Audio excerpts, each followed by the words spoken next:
Welcome to another episode of Pit Lane Parlay.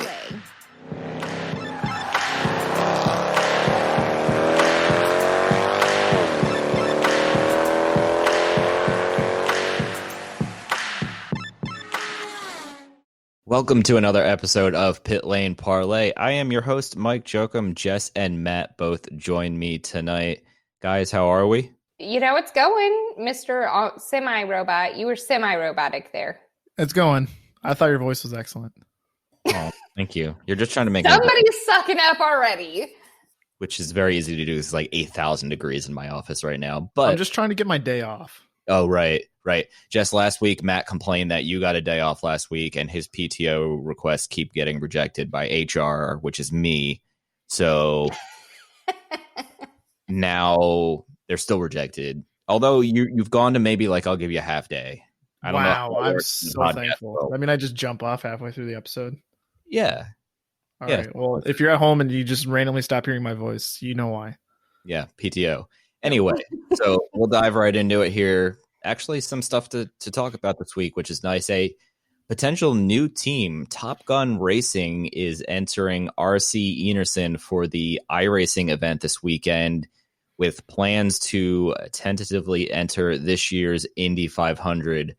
One of the co-owners is Gary Trout, who entered 3 races as an owner in the 1988 kart season. So this is all from racer.com. They've been sourcing equipment, getting some sponsors. So 2 question, guys. What are the odds this is going to happen? Let's say from 1 that it's not going to happen to 10 that it's a signed deal. And is this a positive sign for IndyCar that there's a potential new team, even with everything going on in the world right now? So I like the fact that Gary is pairing up with the Throckmortons from here in the Indy area. And if you've been born and raised in Indy, you know that name is synonymous with racing. So that's, I think, a positive. I hate to say it, but I think it's going to be hard, though, at this point for them to be able to come up with a car, a team, the funds, and everything else needed in just a few months' time. But I'll keep my fingers crossed because it would be nice to see the Throckmortons get involved. No disrespect, but I have no idea who they are. But I guess that's because I'm not from Indy. Is that right? Kind of, yeah. Okay. Yeah, I mean, it's sounding good. And if Racer Magazine is correct, and if they're not just getting fed in misinformation, I think equipment-wise, it sounds like everything's coming together. So that's good. So I'm a little optimistic, I think. And if that sponsor they have, which I'm drawing a blank on, actually comes through based on what they're doing with iRacing this weekend, if that matures into something, that'd be pretty cool too. So I think it's a little positive. I hope it happens. I think maybe a 60% chance at this point. And yeah, I mean, this is one of the only positive things that have come out of this period for a while. I mean, you know, iRacing's been pretty cool, and IndyCar has released a couple schedules, which has given us something to look forward to, but obviously it's not set in stone or anything. So yeah, to see this kind of news come out with the new team, maybe given the uncertainty of the world, I think that's pretty good news to me. Yeah, I'll start with the second one. It's definitely not a bad thing to have this sort of news come out right now. And I guess an interesting way to get started is iRacing. And I think, Matt, the sponsor you're talking about is Haggerty. I think they're some sort of insurance company or car insurance. Something like that. Yeah. Anyway, odds it happens.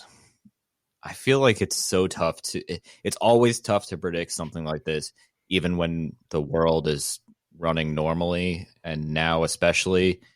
I'll say a 7 out of 10 chance it happens. So I'm going to be a little bit more positive than that, just so I can prices right him out of being correct on this one. The folks at home, that's 70%. Yes, thank you. Good math. Good job. So proud of you. Sorry. To go the other way, mine was a 6.5 out of 10. Just so we're on the same metrics there, versus his 7 out of 10. Just making sure we got that out of the way. Mine was a little lower mine was like quite a bit lower, probably at like, would you say like a 3.3 out of 10? Okay, yep, I'll go 3.3. That'll be good. There we go. We're all on the same scale now. Kind of more out of left field was the random bit of news that came out that apparently Ferrari, yes, the Ferrari, is unhappy with the further proposed budget cuts that are coming to Formula One for next season. Obviously, teams are going to need to scale back now more than ever, given the current financial situation in Formula One. I believe the figures that were thrown out for next year were somewhere in the $175 million range. Now it is being proposed down to about $140 million. And so because of that, Ferrari is going to have to lay off some of their employees, but for complex reasons that make no sense to me, it is difficult to lay off employees according to the Italian laws that have been written. So they're going to need to reallocate some resources to keep those people employed. And one of the avenues they are looking at is IndyCar. So guys, what are the odds that this happens? Oh, man. Are we doing the out of 10 scale again? Yeah, we'll keep that going.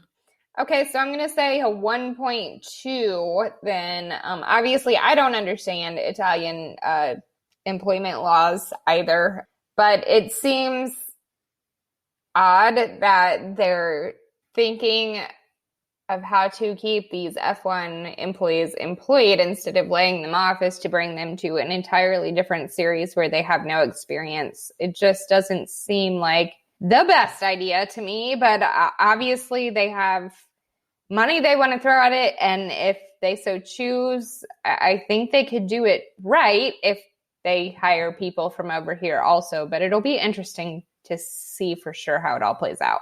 So is it possible to go less than 1 on a scale of 1 to 10? So I'm going to go like -7 because I feel like this is just another Ferrari stomping their feet like a crying baby because they're not getting their way and they're unhappy. They've done this a bazillion times and they're going to keep doing it a bazillion more times. Would it be cool if it happened? Sure. I think it'd be really cool to get an iconic brand like Ferrari over here, but do I see it happening? -7 out of 10% chance. I'll go with a 0.4 out of 10. I don't think it's going to happen. It would be insanely cool. But to put it this way, I think whoever sponsors like the front wing end plate of a Ferrari, however much that costs, they could use that money to field a 2-car effort at IndyCar. So I don't think resources would be an issue for them. It would just be a matter of willingness to do it. And I just don't see it happening. I do agree with Mike that they're probably just trying to threaten to blow everything up until they get their way. And I probably think they will, but who knows? So we'll keep an eye on that for you guys. Yeah, so we'll switch gears here and briefly touch on the round 5 of the iRacing that was this weekend. So the Road to Indy had their finale. Braden Eves won. Philip Deness won the championship. So I didn't get to watch that one, but 2 big names there to watch in the Road to Indy series this year. So round 5 was at COTA. I was able to watch a good chunk of the race. It was actually relatively entertaining. I guess we can call it Spin and Win 2020 if we're going to get clever with names here. So Jess doesn't agree. So I know Jess wasn't able to watch, but Matt, any thoughts on what you saw on Saturday? It's to me, it's getting harder to watch each week. And I know I'm a little biased because I was watching Connor's Twitch stream, but like some of these penalties or black flags or wave arounds and some of this nonsense, I just like he kind of was saying on his Twitch stream, like I'm just ready for real racing to come back because it does fill a hole, but it's a little rough to watch sometimes. So there was some good battles, some dramatic moments. It was good to see Pato do really well. I just don't think, there's obviously some wrinkles to get out of iRacing, but as a whole right now, I guess it works. And Connor's Twitch is hilarious for those who don't watch it. I would highly recommend. Yeah, Connor's Twitch was a lot of fun to watch.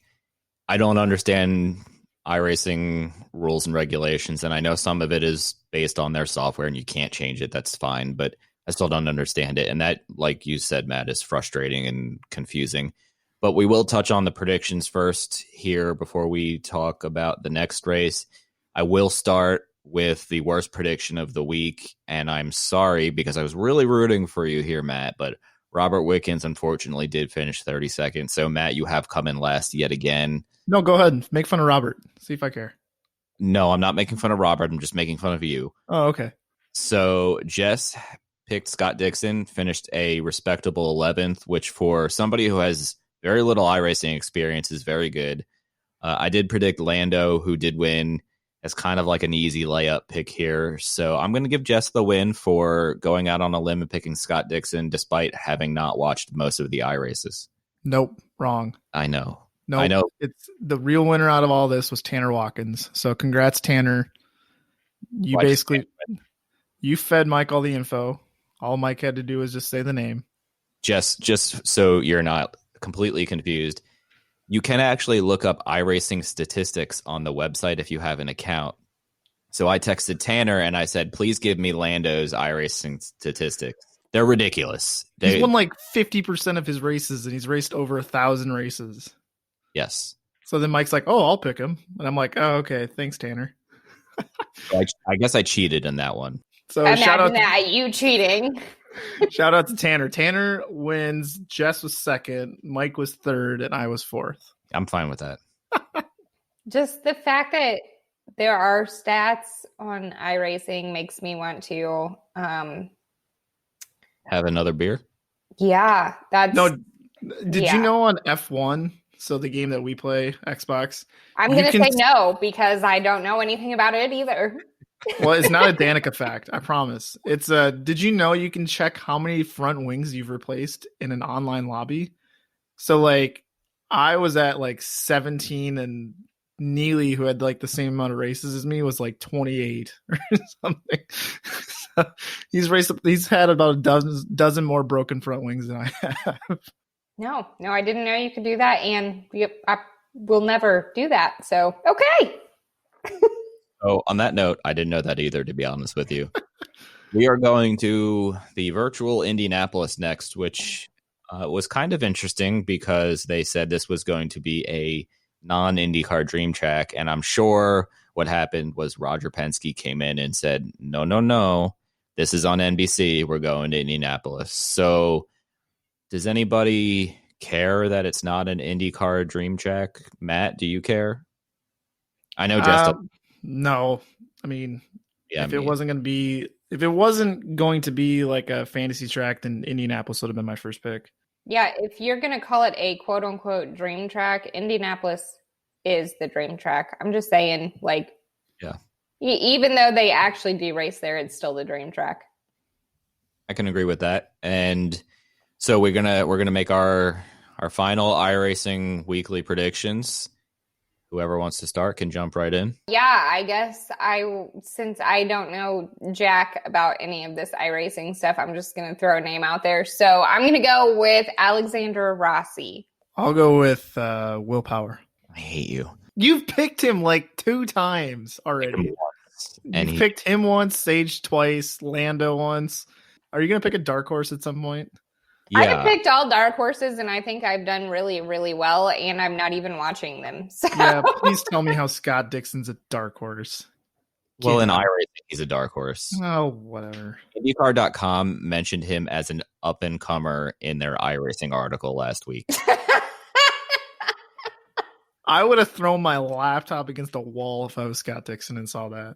On that note, I am going to predict. Now, I don't know if he's racing, so if not, this could fall flat in my face, but I'm going to go with James Davison.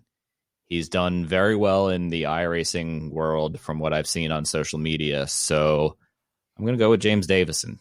And we'll wrap this section up with One fan question here from Jorge Anzaldo, who runs an iRacing league called the Lionheart Racing Series. So check them out if you're into the iRacing stuff. Sage Karam is in the league, and they've got a bunch of other very talented drivers. Should the iRacing IndyCar Challenge be a thing every offseason? Yeah, I mean, Sorry. why not? I mean, it's free for, I mean, obviously it's not free for the drivers to set up their rigs, but now that they all have one, I mean, why not? They all have the equipment. It's something to do in the off season. A lot of fans get some enjoyment out of it. So it doesn't exactly take a lot of effort to get these going, at least from what it looks like on our side. Now, I don't think it's going to be on NBCSN in the off season. Maybe just put it on YouTube. But from what I see, it'd be a pretty seamless thing to do in the off season. Yeah, sorry about the laughing. We were all just kind of staring at each other, trying to decide who should talk first. So I did not win that battle. No. I'm going to use host mics. Just no. Obviously, I voiced my opinion on iRacing. I'm not a fan. I think it's silly, and there are other things going on during the winter that I would prefer to spend my time watching. Because I typically don't have a ton of free time, so I gotta limit what I consume on the TV or YouTube or whatever. So no, unfortunately, I'm gonna spend my time watching other sports during that time. I'm gonna say if the drivers want to set something up, sure, but nothing that is mandatory or required every week. Will I watch it? If it's on YouTube, I'll watch a replay when I get the time. But yeah, like Jess, in the winter, I like to watch hockey and other sports, so I wouldn't mind switching it up and taking a break after a long racing season. So I will leave it at that. Thank you, Jorge. All right. So we have another fan question. This one's actually going to be from host Mike's dad, Mike. He wants to know, does the shortened season this year change who we are viewing to be Rookie of the Year and the season champion for this year? Not really. I guess it depends on what the final schedule is going to look like. As far as the champion, you got to feel like the same Rossi, Power, Dixon contingent is going to be up top.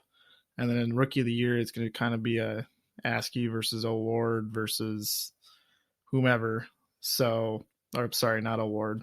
Askew. I keep thinking Pato's a rookie. But you got to feel like Askew and company are still going to be heavily favored for the Rookie of the Year as well. So it depends on what the final schedule is, but I'm going to go with a no. I think the biggest determining factor there is if you have one bad race out of 9 or 10, that really hurts your championship now. So even, if Will Power has a gearbox failure leaving the pits somewhere like he does every year, you can pretty much eliminate him from the championship based on one bad race. So I don't think it necessarily changes my view. I think Rookie of the Year maybe a little bit more for these guys that get some time practicing on iRacing and then can get a feel for what the track looks like. But no, Dad, I don't think it does change very much. I kind of have to agree with Matt in that it totally depends on what the season ends up actually looking like once we get there. Still a little up in the air, obviously, right now. I think that my season champion favorite is definitely going to stay the same, but we've discussed it before. I think that we should do a season preview show again. So be looking out for that, because who knows? Maybe I will change my Rookie of the Year. Oh boy. That means I have to go back and remember who you picked. Same.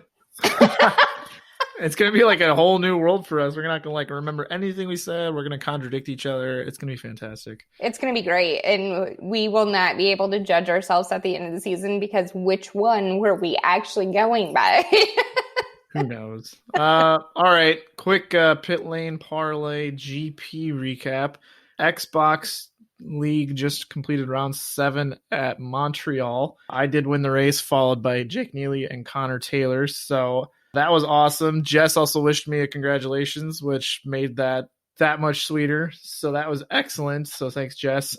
So yeah, we had 19 cars out there last night. We are a full grid, unfortunately, at this point. So we do have 20 entries now. Dash Stig unfortunately got to the grid and lagged out. It was such a bummer. But yeah, so it was a good battle between Neely and I, and a lot of good scraps throughout the field. A couple of incidents that required some, we'll say, dialogue after the race for sure. But on a whole, it was pretty clean. So really cool. And then we're on to France next week. And then as far as PS4 League, Mike, why don't you tell everybody about David Lighting and then recap your Sunday race?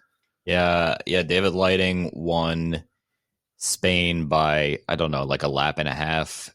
And I was just happy to finish in 5th place. I think I had about 4 front wings that race myself. And then we did Gran Turismo on Sunday in our first endurance challenge. Again, I did not win. Joey Haynes, a longtime listener, won by, again, about a lap and a half over Mr. Frenchie and I, who were in 2nd and 3rd, very far back. And we go to Laguna Seca in that league this week. Yes, Matt? Oh, just a quick, if you guys didn't know, on our YouTube channel at Pit Lane Parlay, every Tuesday I release a highlight film of my onboard from the race on Mondays. So if you want to go check that out, feel free to. And then obviously we have Twitches. Obviously, it's going to be Friday when you're listening to this. So check out Mike's every Wednesday when and Sunday. Yes. Hey, when you're listening to this, make sure you check him out on Sunday.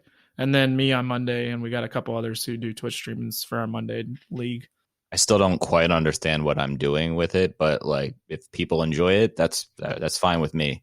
And I was reading some comments before I continue on here. I was reading comments from Colin Taylor and somebody on my Twitch last week while I was racing, and then I spun. So I think the correlation there is to not text and drive. Like I should start my own not text and drive video game campaign or something like that. Anyway, I'm just going to stop there before I embarrass myself. Yeah, I don't put the comments on mine. Just it's too distracting. I don't know how to turn them off. Like I said, I don't know what I'm doing. Anyway, it is fun, and I am glad people enjoy it and watch and laugh at me as I spin multiple times. So Team Pit Lane shout outs. Thank you to Stephen Clark. Thank you to Christian Danevsky. And last but not least, thank you to Danny Vaughn. And I will move right into our next fan question here, which comes from Andrew Barker over on Twitter. What is one thing you guys would like to see in IndyCar next season? So that depends if next season means this season or next season. It's such a weird thing we're currently in. We're in this weird, I don't know, I feel like I'm in the Twilight Zone or something. Anyways, so if we're talking about this season, I want to see a race. If we are talking about next year, I want to see a new team kind of just come out of nowhere and be a powerhouse. That'd be a super good story. Top Gun Racing has you covered. Don't worry. For me, talking about next season, A, I want a full season.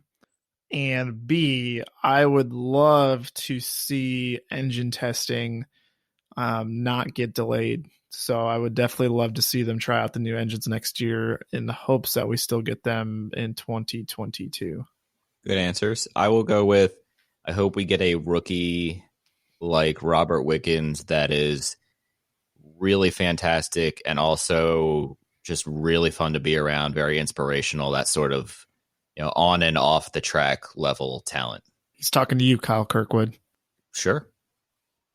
We'll keep our fingers crossed for all of the above to happen, because wouldn't that be a heck of a season? All right, so I have the next fan question. It is going to come from Jeffrey Lacey over on Twitter, and he wants to know, what would be the first thing you would do after winning the Indy 500? Give a real answer here. Don't say eat Kraft singles or something stupid. Yeah, this isn't mine. This is not from me, guys.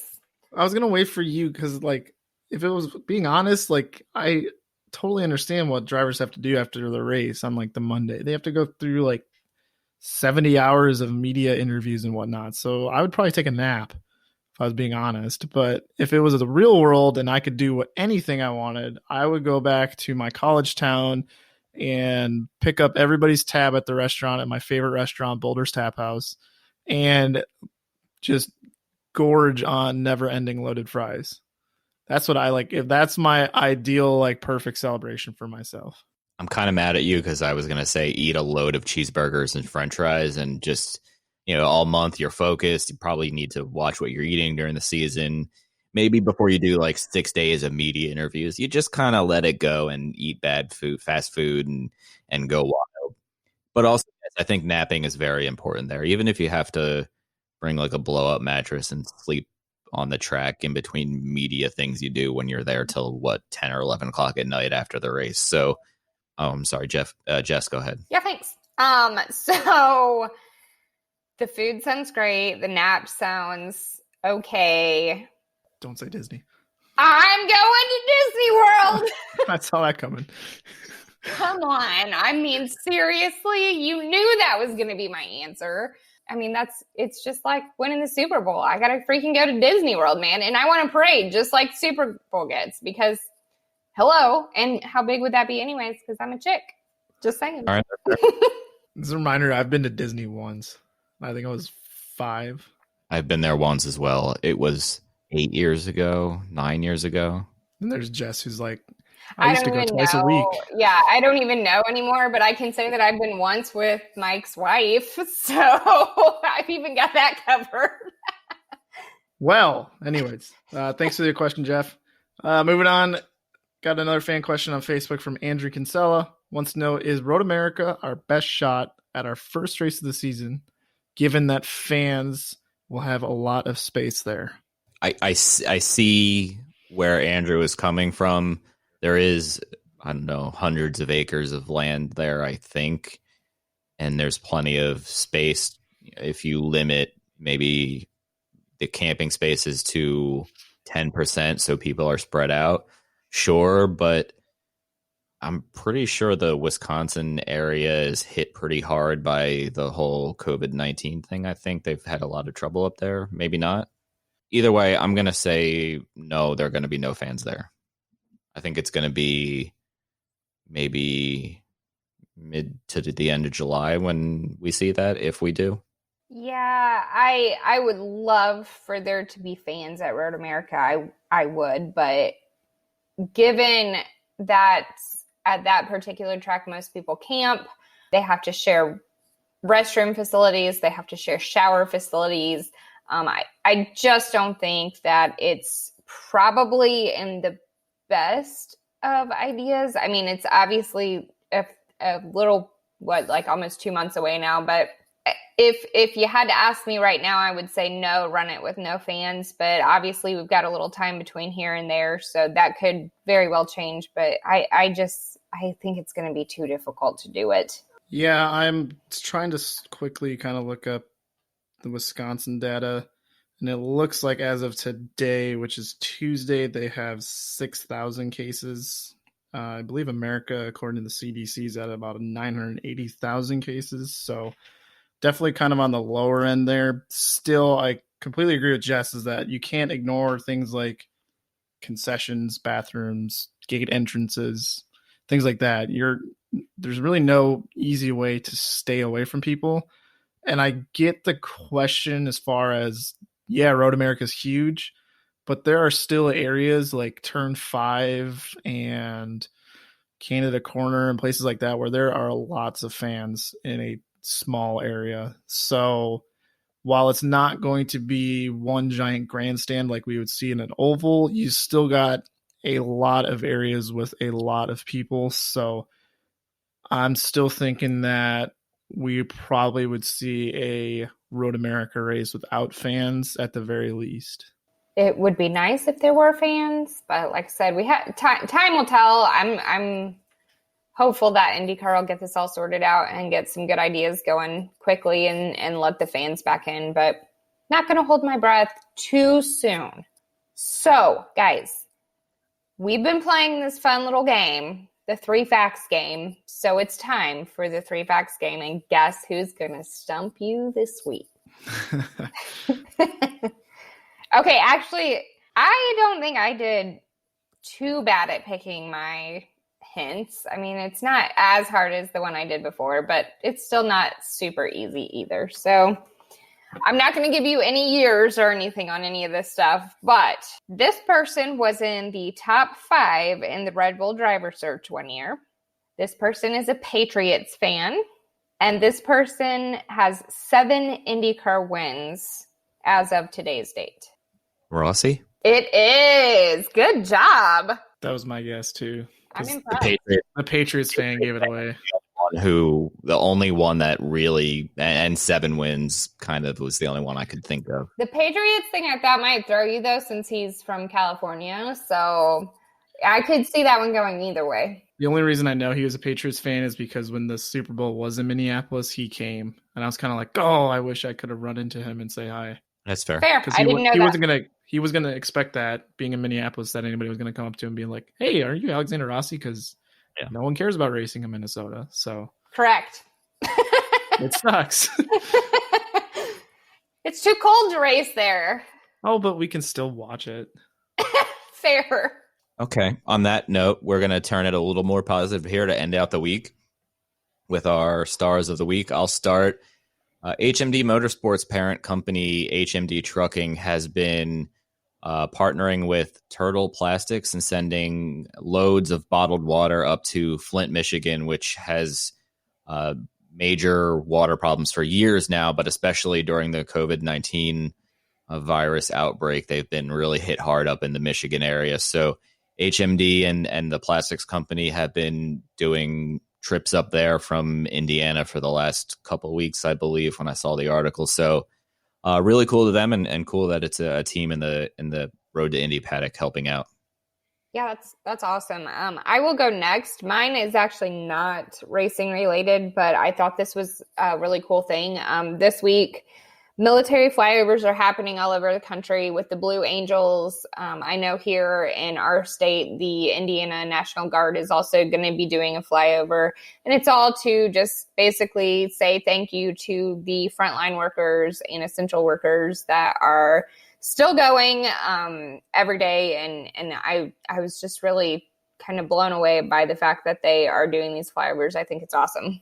Yeah, that's super cool. Mine is going to be a shout out to whoever made the iRacing rules for this weekend. Some details still need to come out, but qualifying is tomorrow, Wednesday. So by the time you're listening to this, the field should be sorted out. But for this iRacing event, if you've won one of the first 5 rounds, you're guaranteed an entry for the Indianapolis 500, or whatever we're calling this, the Indianapolis race this Saturday. And then if you are a part of a full-time team in real life for IndyCar, you're guaranteed an entry for the race. And then the rest of the field is going to be opened up to drivers like hopefully James Davison or a Stephen Wilson or some of the other names that have been thrown out there. RC Enerson, he's probably going to have to qualify his way in because he's not going to be a full-time entry. Kyle Kaiser, drivers like that, they're going to have to kind of earn their way in. And so who knows the names that we will be seeing attempt to qualify. But to me, it's super cool that we're not just going to kind of have, just the full IndyCar field with teams just showing up.